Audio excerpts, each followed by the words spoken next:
Yakshini. Hi friends, welcome to our channel PG talks review and Yakshini. వీడియోలోకి వెళ్ళిపోయే ముందు చిన్న విషయం ఏంటంటే, మన ఛానల్ మీరు కొత్త వచ్చినట్లయితే మన ఛానల్ సబ్స్క్రైబ్ చేయండి, వీడియో నచ్చినట్లయితే మీ ఫ్రెండ్స్ అండ్ ఫ్యామిలీ షేర్ చేయండి.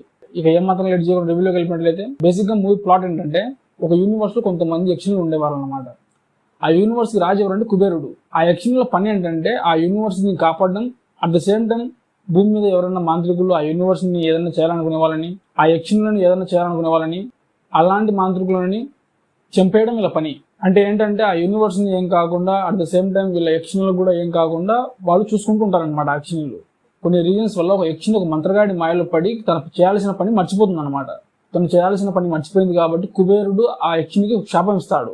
ఆ యక్షిని తన యూనివర్స్ కి ఎప్పుడు వెళ్లకుండా ఆ భూమి మీదనే ఉండిపోయేట్టు ఒక శాపం అనేది ఇస్తాడు. తర్వాత యక్షిని కుబేరుడిని ఎంతో ప్రార్థించుకొని, ఎంతో బాధపడి, ఎంతో ఏడ్చి తన తప్పు ఏం లేదని కుబేరుడికి చెప్పడంతో కుబేరుడు ఆ యక్షినికి ఒక సొల్యూషన్ అనేది ఇస్తాడు.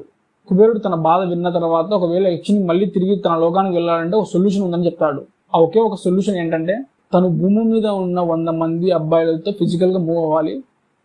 At the same time physical గా మూవ్ అయిన తర్వాత ఆ 100 మందిని చంపేయాలి.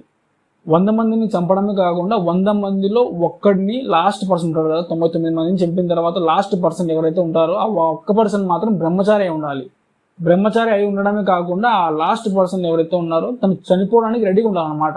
అంటే మనం వింటుంటాం కదా, సూసైడ్ చేసుకుని డిప్రెషన్లోకి వెళ్ళి కొంతమంది చనిపోవాలనుకుంటా ఉంటారు. అలాంటి వాళ్ళల్లో ఆ 100వ పర్సన్ ఉంటే తనని వెతికి కనుక్కొని తన ఫిజికల్ గా మూవ్ అయ్యి చంపాలన్నమాట. అండ్ తన బ్రహ్మచారి కూడా అయి ఉండాలి. అలాంటి బ్రహ్మచారి ఎవరు అంటే మన సినిమాలో హీరో అనమాట. ఒక పక్క మంత్రగాడేమో ఆ యూనివర్స్ ని కనుక్కొని ఆ యూనివర్స్ ని అంతం చేయాలనుకుంటాడు. ఆ యూనివర్స్ కి వెళ్ళి దారి కనుక్కోవాలంటే బేసిక్గా యక్షిని వల్లనే అవుతుంది అనమాట. యక్షినికి ఉన్న శాపం వల్ల 100 మందిని చంపితే గానీ తన యూనివర్స్ లోకి వెళ్ళలేదు. బేసిక్గా యక్షిని తన ప్రపంచంలోకి వెళ్తుందా లేదా? యక్షిని తన ప్రపంచానికి తను వెళ్ళాలంటే మూవీలో ఉండే హీరోని చంపేయాలి. ఒకవేళ యక్షిని ఆ హీరోని చంపే లోపు మాంత్రికుడు ఆ దారిని కనుక్కుంటే ఆ యక్షిని పరిస్థితి ఏంటి? ఒకవేళ దారి కనుక్కుంటే ఆ మాంత్రికుడు ఆ లోకాన్ని ఏం చేస్తాడు అనేది ప్లాట్ అనమాట. బేసిక్ గా మూవీ గురించి మాట్లాడుకున్నట్లయితే నాకైతే అబోవ్ యావరేజ్ అనిపించింది మూవీ. వెబ్ సిరీస్ లో ప్లస్ పాయింట్స్ గురించి మాట్లాడుకున్నట్లయితే నాకు స్టోరీ అయితే చాలా బాగా నచ్చింది. ఇంతకు ముందు కూకు FM లో ఆడే బుక్స్ ఉంటాయి అనమాట యక్షిని గురించి. నేను ఈ మూవీ చూడకముందు ఏమనుకున్నా అంటే, ఆ ఆడియో బుక్స్ విన్న తర్వాత ఆ ఆడియో బుక్స్ లో ఏదో స్టోరీ ఉందో సేమ్ స్టోరీ ఈ మూవీలో ఉంటుంది అనుకున్నా బేసిక్ గా.